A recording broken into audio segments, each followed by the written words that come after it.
ইতিহাসের সবচেয়ে উষ্ণতম মাস ছিল এই বছরের জুন মাস। ইউরোপীয় ইউনিয়নের ক্লাইমেট চেঞ্জ মনিটরিং সার্ভিস সোমবার এই কথা জানিয়েছে। কিছু বিজ্ঞানী বলেছেন, প্রায় প্রতি মাসে অস্বাভাবিক মাত্রায় তাপমাত্রা বৃদ্ধির ফলে 2024 হতে যাচ্ছে বিশ্বের সবচেয়ে উষ্ণতম বছর। কারণ এই বছর জুন মাসে গড় তাপমাত্রা বেড়েছে 1.64 ডিগ্রি সেলসিয়াসের বেশি। আরও জানাচ্ছেন মাহফুজুর রহমান। এখন জন্ম সনদ দিয়ে খোলো বিকাশ স্টুডেন্ট অ্যাকাউন্ট। নিজের বিকাশ নিজে কর। 1800 সালের মাঝামাঝি থেকে জলবায়ু পরিবর্তনজনিত কারণে তাপমাত্রা বৃদ্ধির রেকর্ড রাখছে ইউরোপীয় ইউনিয়ন ইইউ এর Copernicus climate change service C3S।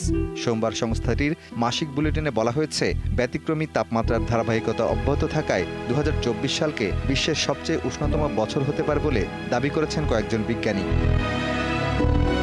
এছাড়া 1850 থেকে 1900 সাল পর্যন্ত অর্থাৎ প্রাক শিল্পযুগ ও শিল্পযুগের প্রাথমিক পর্যায়ের জুন মাসগুলোতে গড় যে তাপমাত্রা থাকত তার তুলনায় 2024 সালের জুনে বিশ্বের গড় তাপমাত্রা ছিল 1.64 ডিগ্রি সেলসিয়াস বেশি। এ বিষয়ে C3S এর গবেষকরা বলছেন, এতদিন পর্যন্ত 2023 সালের জুন মাসকে ইতিহাসের উষ্ণতম জুন মাস বলে বিবেচনা করা হতো। তবে 2024 সালের জুন মাস সেই রেকর্ড ভেঙে দিয়েছে। এমন পরিস্থিতিতে 1800 সালের মাঝামাঝি থেকে এখন পর্যন্ত 2024 সাল বিশ্বের সবচেয়ে উষ্ণতম বছর হওয়ার সম্ভাবনা 95%।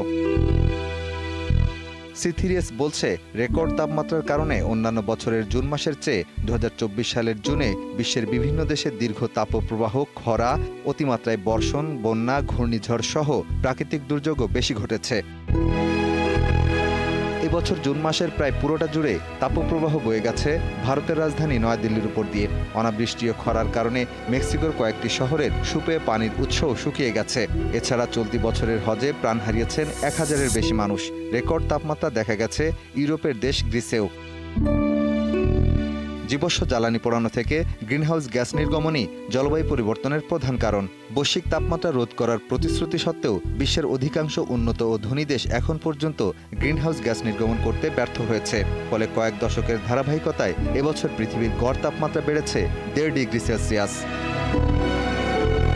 বিশেষজ্ঞরা বলছেন, বিশ্বজুড়ে এখন আবহাওয়ার এল নিনো প্যাটার্ন চলছে, তাই গ্রীষ্মকালে অতিরিক্ত তাপমাত্রা দেখা দিয়েছে। মাহফুজুর রহমান, 71।